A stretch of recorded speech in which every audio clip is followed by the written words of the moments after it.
Around this time, who were your favourite collaborators? Yeah, well, when I was doing a lot of dance work, it was basically the dance company, and Jane Cross was very much sort of part of it. She was the stage manager, and later became production manager, and Merle Gideon also was the stage manager, and I found them really a pleasure to work with.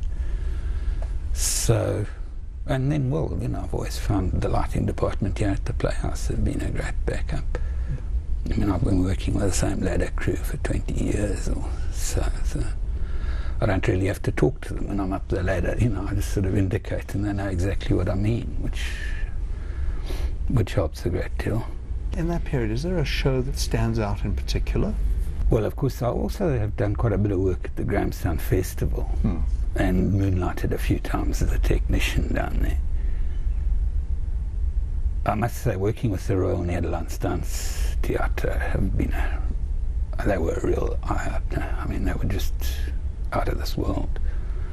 The discipline was just so incredible. I'd never dare like that with a local dance company, because you'd bring up all the lights and half of them wouldn't be in their specials, if you know what I mean. Yes. I mean, they were absolutely, I just remember this one bit where they walked forward and it was just in a sort of blue backlight and a bit of side, and suddenly there was a sort of crash and about 8 specials all came up and every one of them had a dancer standing dead centre in a pose sort of thing.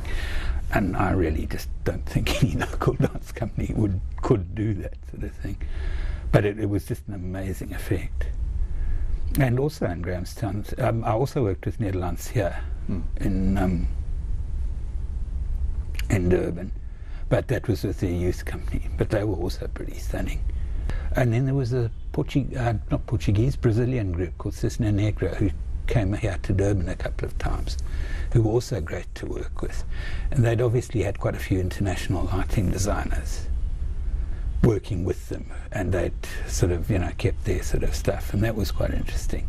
I still remember one piece that was called aardappels, and I thought, that's strange. The sort of Portuguese word for potatoes is the same as sort of Afrikaans, and only then realized that it was this Dutch choreographer's work, and it was actually Dutch, not Portuguese.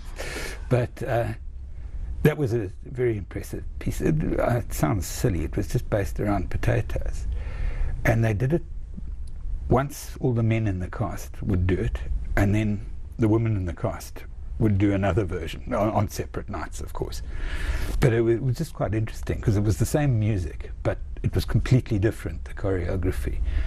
And the lighting, of course, was also different, because they were doing different things. But it was actually just a fascinating, you know, it sounds, you know, what can you do about a bloody sack of potatoes? It was actually quite fascinating what they could do with it, and how interesting the lighting was as well.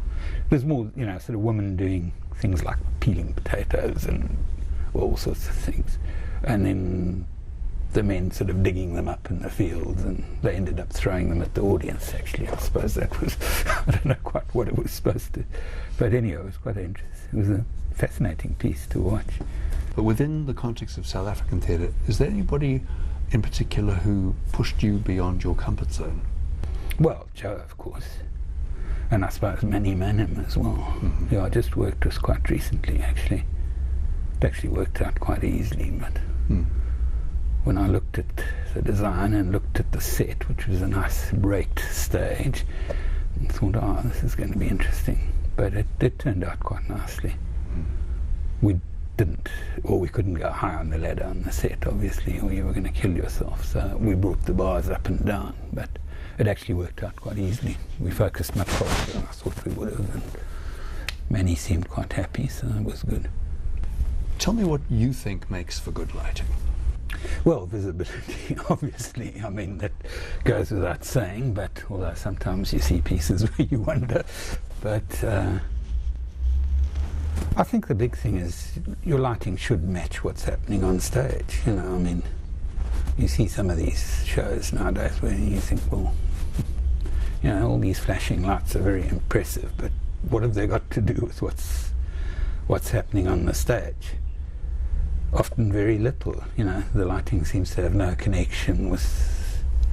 So I think that's, in particular, that is very important, that the lighting should try and match the actual action.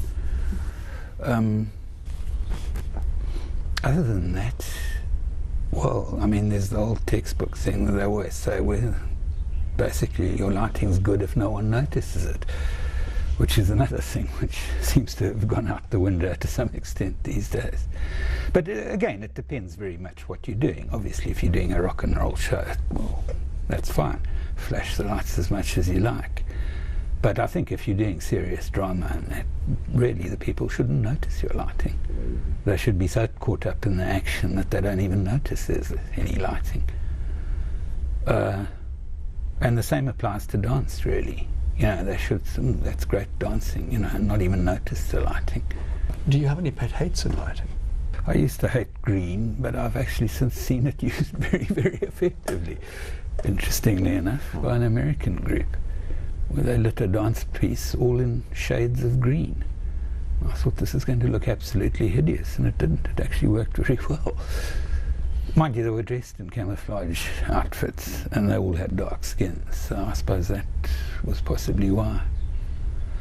But then again, I realised I've used green myself on occasions. I once did a piece for Mark Hawkins when he had the dance company, and dancing the lead was a Japanese girl called Yoko Yoshikawa, and they were all in plastic raincoats for reasons which I'm afraid didn't quite catch on to at the time. And years later, I was down at the Grahamstown Festival, and I had a morning off, and I was strolling through the town, and Peter Taylor was the company manager of the dance company. He said, "Oh, you must come and see our show, no one's going to see it," or something. And so I went in, and I was sitting waiting for the show to start, and I looked at the lighting rig. It was one of those small venues where it was basically side stands with park hands on. And I thought, oh, blue-green in the side stands, you know, brave lighting designer. And the piece started, and by this time Yoko had long since left the company. And I thought, oh, I don't know who this designer is, but actually these blue-green lights work. You know, he obviously knows what he's doing. And halfway through the piece, I suddenly recognised it and realised it was my basic lighting design.